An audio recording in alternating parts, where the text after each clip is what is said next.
특성화고를 다니고 있는데 윈터스쿨을 찾는 학생들은 대형은 당연히 포기해야 합니다.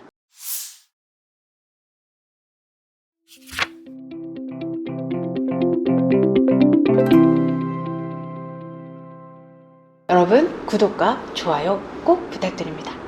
안녕하세요 여러분, 쌩캔입니다. 오늘은 특성화고 윈터스쿨. 제가 윈터스쿨, 지금 8월, 9월에는 재수생들은 조용하고요. 윈터스쿨 문의가 많이 들어옵니다. 근데 계속 드문 반복되는 특성화고 아이들의 윈터스쿨.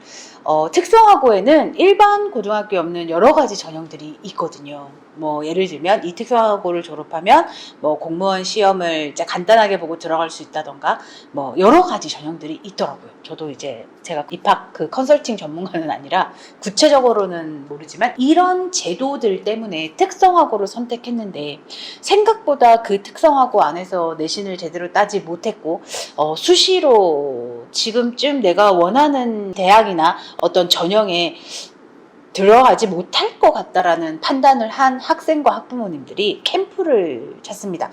이제 특성화고 아이들이 캠프를 찾을 때는 일반고 아이들과 같이 수능을 보겠다는 거거든요. 근데 여기서 문제는 특성화고의 과목들이 수능에 적합한 과목들이 아니더라고요.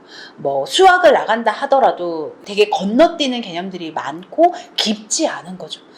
특성화고의 학생들이 수능을 보기로 결정을 하고 윈터스쿨을 찾을 때 해야 하는 포인트 1번, 내 학년에 맞춰서 다음 학년의 선행 플러스 지난 과정의 복습.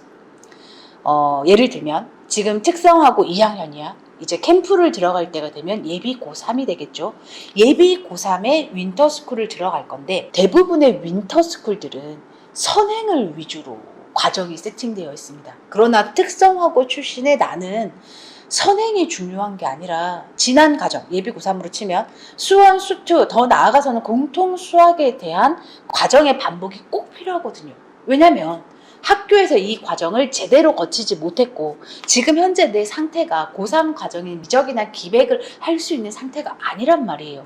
그래서 특성화고에 다니고 있으나 겨울 캠프를 선택하려는 아이들은 지난 과정에 대한 복습이 그 캠프 과정에 들어가 있는지, 캠프 커리에 들어가 있는지, 그리고 이게 들어가 있다면 어느 정도, 퍼센테이지가 어느 정도 돼서 내가 좀 내가 이 특성화고를 다니면서 놓쳤던 부분들을, 물론 이 3년의 과정을 한 달 만에 할 수는 없는 거거든요. 그러나 인간과 다르게 강사에게 직접 개념 설명을 듣고 내가 부족한 걸 그 강사와 소통할 수 있는 이런 커리를 가진 캠프를 찾아야 합니다.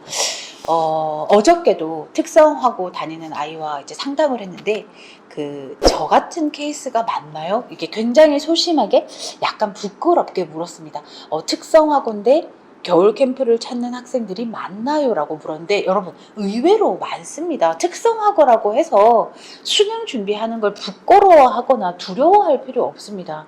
제가 상담해본 많은 특성화고 출신의 학생들이 자기가 수능 준비를 하겠다는 마음을 먹은 거에 대해서 되게 부끄러움이 있더라고요.